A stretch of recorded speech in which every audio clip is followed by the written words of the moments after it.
우리가 인생을 살면서 이 경제적인 문제만 해결돼도 참으로 보람되고 또 복된 삶을 살 수가 있습니다.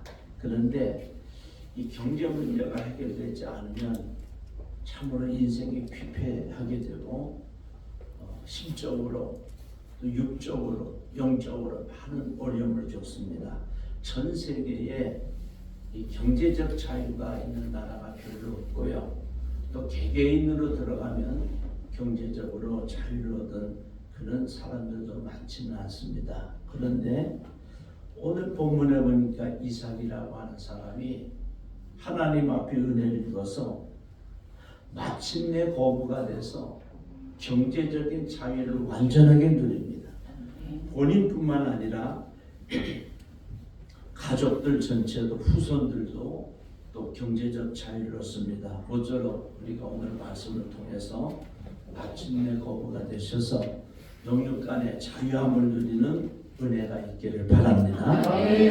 여러분, 복의 근원은 하나님이십니다. 하나님은 인간을 사람에게 생사화복을 주장하셔서 가난하게도 하시고 부하게도 하시는 분이 하나님이십니다. 우리 모두는 다 부하기를 원하지만 하나님은 가난하게도 하고 부하게도 하시고 가난하게도 하시는 전지전능하신 하나님이신 것입니다. 그런데 우리가 소망을 가질 수 있는 것은 창세기 2장에 하나님께서 처음으로 사람을 만드시고 무엇을 하셨는가 하니 복을 주셨다 그랬어요. 할렐루야. 아멘. 사람을 만들어 놓으시고 화를 받도록 또 저주를 받도록 그렇게 해놓으시면 우리가 참 불쌍한 인생이 될 텐데, 하나님은 하나님의 형상대로 사람을 창조하시고 남자와 여자를 창조하시고 28절에는 하나님이 그들에게 복을 주시며 아멘. 뭘 주셨다고요? 복을 주셨다. 아멘. 그리하면서 명령하시죠. 첫째는 생육하고 번성하라. 두 번째는 땅에 충만하라. 땅을 정복하라. 아멘. 땅을 생물을 다스리라. 아멘. 이렇게 네 가지 명령을 주셨어요.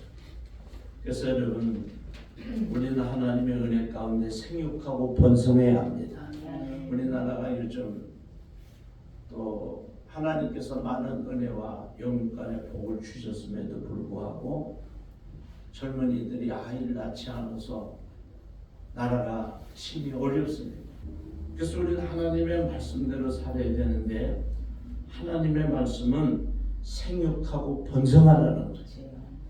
우리 교회가 번성할 수 있길 바랍니다. 아멘. 여러분 가문이 번성할 수 있길 바랍니다. 아멘. 그리고 땅에 충만하고 땅을 정복하고 모든 생물을 다스릴 수 있도록 하나님께서 은혜와 복을 주신 거예요. 그래서 말씀대로 살면 땅에 충만하고 땅을 정복하고 땅을 다스릴 수 있습니다. 여러분, 물질에 끌려다니지 마시고 물질을 다스리는 은혜가 있길 바랍니다. 이제 본론적인 말씀은, 사람은 누구나 다 거부가 되길 원하지만 그러나 하나님은 누구나 다 거부를 만들지는 않습니다. 이것은 하나님의 특별한 은총입니다. 오늘 이삭이 100배의 수확을 얻었다 그랬는데 히브리어로 메아시아림이다 이렇게 말합니다. 이 100배로 축복을 받았다는 것은 하나님의 특별한 은총이라는 뜻이에요. 그래서 여러분, 우리 하나님의 은혜를 위해서 은혜를 받아 영육간의 거부가 됐다고 하는 것은 하나님의 특별한 은총이다. 내가 예수를 잘 믿는 것도 에베소서 말씀처럼 내가 믿음이 좋은 것도 내가 잘나서 그런 것이 아니라 하나님께서 믿음을 주셨다. 그러니까 하나님 앞에 아무도 자랑할 거 없어요. 저도 요즘 하루에 1시간을 철저하게 지키면서 열심히 1시간이라도 기도하려고 아주 애를 쓰는데, 그 기도에 은사를 받은 사람들이 기도를 많이 하거든요.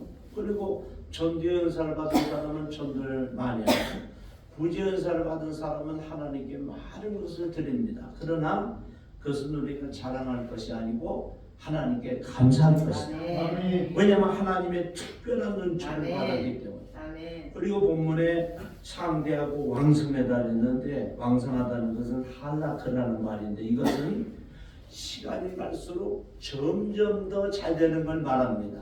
할렐루야. 아멘. 우리 교회도 또 우리 나라도 저와 여러분의 가정에도 생업의 현장에도 점점 더 잘 되는 은혜가 있길 바랍니다. 아멘. 사무엘 이 상하를 쭉 읽어보면 하나님께서 다윗의 가문은 점점 강성하도록 만들어 주셨고 사울의 가문은 점점 쇠하도록 하셨어요. 그 하나님의 복이 아니죠. 하나님께 복을 받은 사람들은 점점 강성하여지는 것입니다.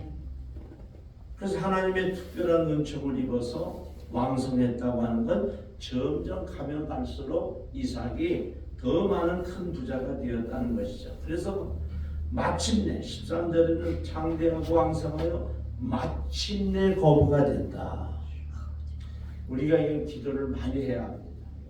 어려서는 고생도 할 수 있고 젊어서 고생도 할 수 있지만 중년이 되면 든든하고 노년이 되면 평안해야 합니다. 중년이 든든하고 노년이 평안하다는 것은 마침내 거부가 되는 은혜를 주셨다고 하는 거예요. 그래서 물질에 고생하지 않아요. 나이가 들어서 마음이 편안하고 감사한 일이 많아요. 이건 하나님의 특별한 은총을 입었다 하는 것이죠. 자, 여기서 우리는 하나 생각할 것이 12절에 뭐라고 기록되어 있는 거니 이삭이 그 땅에서 농사하여 그 해에 100배나 얻었고 여호와께서 복을 주심으로 창대하고 왕성하여 마침내 거부가 됐다. 중요한 것은 이삭이 농사를 졌다. 농사를 짓는다는 건 심고 수고했다는 거죠. 그래서 100배를 얻었다는 거죠. 갈라디아서 6장 7절에도 하나님은 이렇게 말씀하십니다. 사람이 무엇으로 심든지 그대로 거두리라. 하나님은 심은 대로 거두게 하시고 행한 대로 갚아주십니다. 이게 순서를 잘 알아야 돼요. 우리는 그럴 마음이 없죠.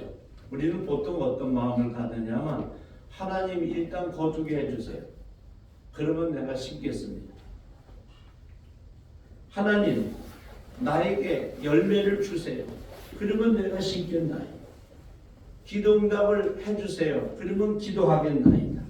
이렇게 우리는 하나님 앞에 이 성경과 반대로 순서를 바꾸는 수가 많다는 거예요. 그러나 성경은 분명하게 심은 대로 거두리라, 행한 대로 갚아주시고, 그러니까 순서가 있어요. 먼저 심어야 돼요. 그 농사 짓는다면 심고 수고하는 거예요. 사도 바울도 나는 심었고 아볼로는 물을 주었으되 오직 자라나게 하시는 분은 하나님이시다. 나는 심었어요. 뭘 심었어요? 복음의 씨앗을 심었다는 거죠. 그리고 아볼로는 가르쳤다는 거예요. 그럼 물을 주은 거로 비유를 했죠. 그리고 교회가 성장하고 부흥해 되는 것은 부흥해 되는 것은 하나님이 하신 일이다. 사도행전 2장에도 주께서 구원받는 사람을 날마다 더하게 하셨다. 그렇게 말씀하셨어요. 그러니까 교회 부흥도 그렇고 나라의 흥망성쇠도 그렇고 우리 가문도 생업에도 우리 자신도 순서가 있다는 거예요. 먼저 심어야 돼요. 그리고 먼저 행해야 되고 먼저 기도해야 되고 먼저 전도해야 되고 먼저 선교하고 구제해야 되고 그래야 하나님의 은혜를 입을 수가 있다고 하는 것입니다. 이게 하나님이 만드신 심고 거두는 법칙입니다. 두 번째는 하나님이 하실 일과 사람이 할 일을 딱 구분해 놓으셨어요. 시편 81편 10절에는 내 입을 넓게 하라. 그러면 내가 채우리라. 입을 여는 건 우리가 할 일이에요. 채우는 건 하나님이 하십니다. 심는 것은 우리가 할 일. 열매를 거두게 하시는 분은 하나님이 하십니다. 기도를 하는 것은 우리가 할 일이고 응답해 주시는 건 하나님이 하십니다. 여러분 이 축복을 받는 복을 받는 순서와 또 내가 할 일과 하나님이 하시는 일을 구별하는 것은 아주 중요합니다. 여러분 성경을 잘 보고 또 배우고 깨달아서 하나님의 법칙대로 기도하고 하나님의 법칙대로 심는 그런 우리가 노력을 해서 이삭처럼 농사하여 100배를 얻고 그리고 창대하고 왕성한 그런 은혜가 있길 바랍니다. 그러면 또 어떤 사람은 그래요. 목사님, 하나님 앞에 심고 싶어도 심을 물질이 없어요. 그런데 성경은 고린도후서 9장 10절에 이렇게 말씀해요. 심는 자에게 씨와 먹을 양식을 주시는 이가 너희 심을 것을 주사 풍성하게 하시고 너희 의의 열매를 더하게 하시리니. 아멘. 씨와 양식을 주신대요. 제가 말씀을 묵상하면서 집에 가서 사과를 하나 깎았어요. 그 사과를 보니까 사과는 이만큼 큰데 씨는 아주 작아요. 그러니까 하나님 앞에 심고 드리는 것은 하나님께서 씨로 비유를 했어요. 벽씨도 교회에도 씨가 있고 모든 과일 나무에 다 씨가 있습니다. 우리가 과일 전체는 드릴 수 없지만은 씨는 하나님 앞에 심을 수가 있어요.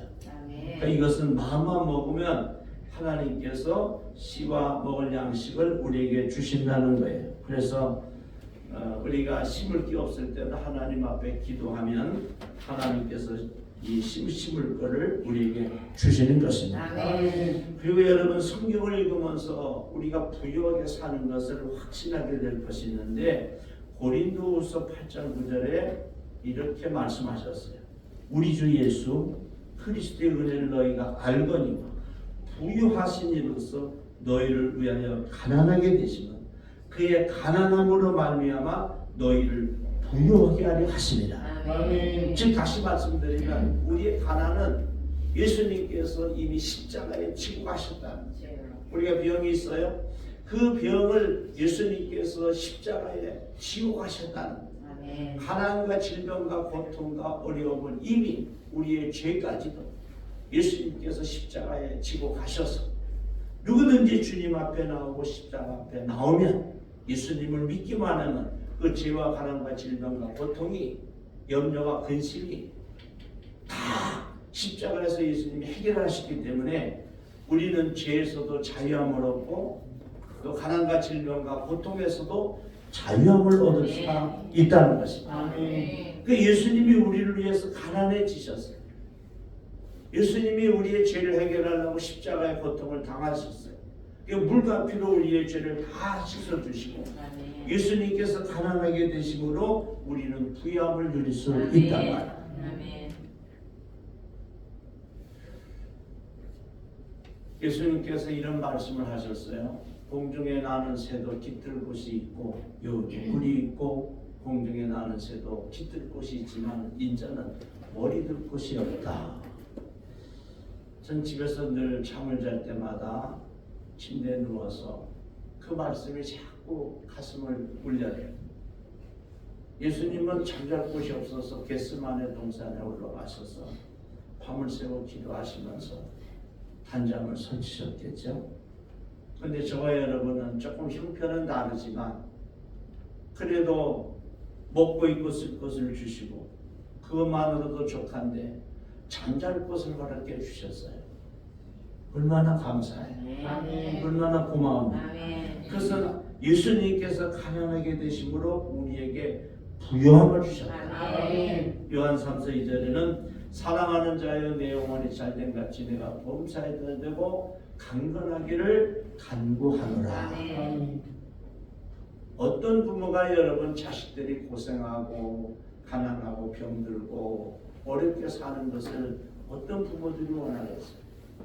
여러분 부모라고 하는 건요, 자식이라고 하면 어떤 일이든지 어떤 창피한 일이든지 어떤 힘든 일이든지 다 할 수 있는 것이 부모입니다. 이 부모님들이 자식들을 위해서 그렇게 기도하는 거예요. 눈물로 하는 거죠. 그래서 우리 하나님은 우리 아버지가 되시는데 저와 여러분이 행복하게 살기를 원하시고 복되게 살기를 원하십니다. 아멘. 그래서 여러분 하나님 앞에 뭘 많이 드리는 것도 좋지만은 우리가 하나님의 은혜 가운데 평화롭고 기쁨으로 감사로 예배하고 찬양하고 경배하면서 사는 것은 아주 중요한 일입니다. 아멘. 우리 아들 딸을 키워서 시집 보내고 장가들여서 공부시켜서 다 내보냈으면 물론 그들이 정말 가진 게 많아서 또 효심이 가득해서 넘쳐나서 우리에게 많은 것을 대접하는 그것도 좋은 일이지만 아들 딸들이 손자 손녀들이 잘 사는 것만 봐도 우리 마음이 뿌듯하고 행복하잖아요. 이게 주님의 마음, 우리 하나님의 마음이라. 하나님은 영원히 잘생같이 범사가 잘 되고 강건하게 살기를 원하십니다. 그래서 신명기 8장 18절에는 하나님께서 우리에게 재물 얻을 능력을 주셨다 그랬어요.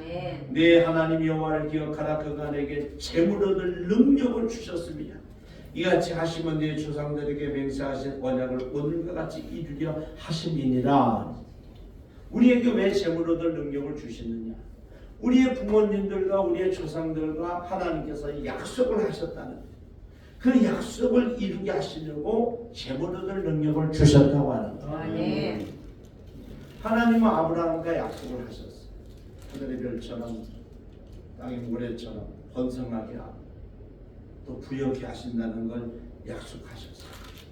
그래서 그 약속을 이루시려고 아들 이삭에게 이렇게 농사해서 100배 수확을 얻도록 창대하고 왕성해서 마침내 거부가 되도록 하나님께서 복을 주십니다. 이삭이 꼭 잘해서 그랬다기보다는 아브라함, 그 아버지 아브라함과의 약속을 지키게 하시려고 재물 얻을 능력을 이삭에게 주었다고 하는 거죠. 아멘. 그런가 하면요, 야곱도 마찬가지. 빈손으로 외갓집에 가가지고 20년 만에 아주 가족들과 후손들과 12지파를 데리고 수많은 소바형과 염색대를 몰면서 고향으로 금이환영하게 되죠. 그것도 조상들과 하나님의 은혜 속에 하나님께 복을 받은 그 조상들과의 언약의 말씀을 이루려고 야곱에게도 복을 주셨다는 거예요. 그런가 하면 요셉도 복을 받습니다. 애굽에 종으로 팔려갔지만 13년 후에 애굽의 총리 대신이 돼서 이제는 자기 아버지와 자기의 그 가족들을 전부 불러들여서 그 후손들을 돌보는 그런 복된 삶을 살죠.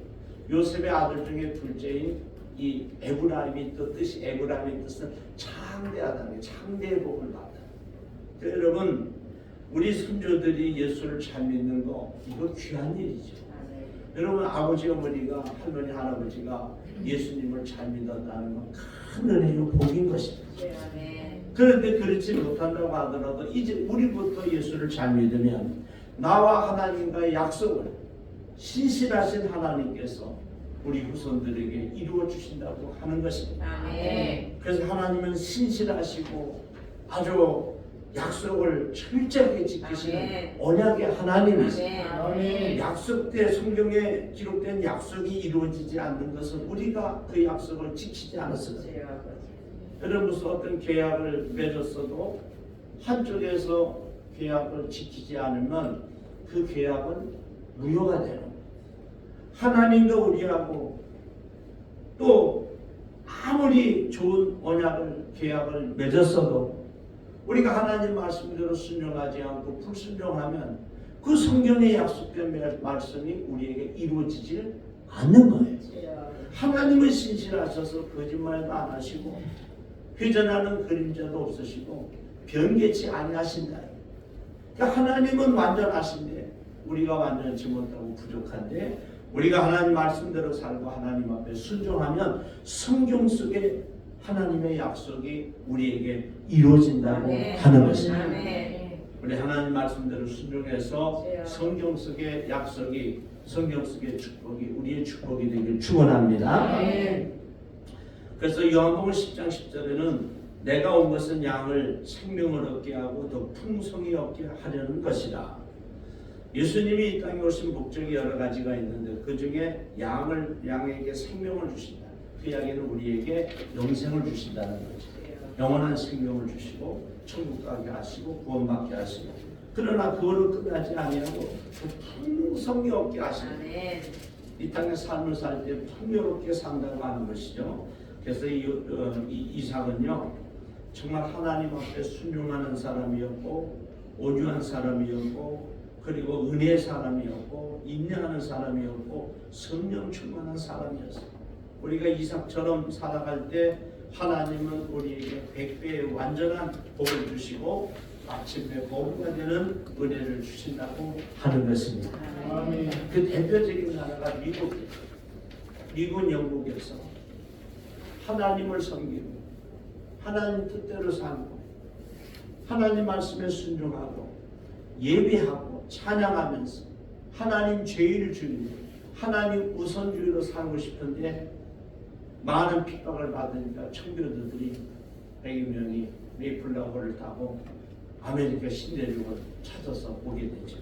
그래가서 아메리카에 가서 신대륙을 발견한 후에 그들이 하나님 앞에 교회를 가장 먼저 짓고 그 다음에 학교를 짓고 병원을 짓고 그러면서 하나님 앞에 예배를 최우선적으로 삼고 추수감사절에도 수확하여 하나님 앞에 감사를 해서 그 후에 나라를 세워서 대통령이 성경에 손을 얹고 그리고 선서를 하고 그들의 집회 달러에다가 우리는 하나님을 믿는 In God we trust라고 하는 말을 써서 전 세계를 지배하는 그런 달러로 만든 국회의사당 그 의사당의 미국의 이 국가의 표를 써놓고 루이지애나 주에는 전 학교마다 11인치 14인치 이 우리는 하나님을 믿는다고 하는 이 말표를 갖다 다 붙이는데 하나님께서 은혜를 주셔서 전 세계 가장 으뜸된 나라로 세워주셨다는 거예요. 그리고 아주 그 나라는 교회 하나님의 은혜 가운데 교회를 중요하게 여기고 또 복음이 들어가는 것을 하나님 앞에 감사하고 또 목회자들 아주 존중하고 선교사들을 아주 적극적으로 도와서 전 세계 1위 우리나라가 2위지만 1위와 2위 격차가 많이 크죠. 전 세계 선교사를 파송하는 제1위 국가가 됐어요. 우리나라에도 선교사를 파송해 주셔서 이만큼 우리가 하나님의 은혜 가운데 사는 은총을 입게 된 것이죠. 사랑하는 성도 여러분, 이제 본문 말씀으로 매듭을 치려고 합니다. 사람이 가난하게 살고 부하게 사는 것은 하나님께 달렸습니다. 그 하나님을 여러분 인정하시고 하나님 앞에 적은 것이라도 심는 훈련을 하십시오. 그리고 자녀들에게 그걸 가르치십시오. 그래서 우리는 물질도 심지만은 기도로 심고 봉사로 심고 섬김으로 심고 전도로 심고 그리고 하나님께 기도하고 기다리는 거예요.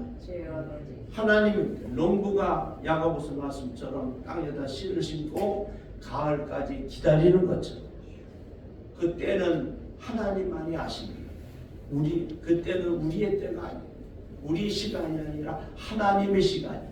하나님 앞에 열심히 심고 기도해서 하나님의 때에 정말 바라고 원하기는 우리나라에도 아침에 거부가 된 장로님 권사님들이 많이 있거든요. 그분들도 첫째로 시작할 때는 저와 여러분처럼 어려웠어요. 힘들었어요. 근데 그 고난의 때에 죄짓지 아니하고 하나님 앞에 열심히 심고 농사하고 땀 흘리면서 하나님 말씀대로 살 때 하나님께서 마침내 창대하고 왕성하게 하셔서 마침내 거부로 만들어 주신 거예요. 우리 교회에서 이런 거부들이 나오길 바라고요. 우리 후손들에게도 하나님 은혜 주셔서 이런 거부들이 나오는 역사가 있길 주님의 이름으로 축원합니다. 기도하겠습니다.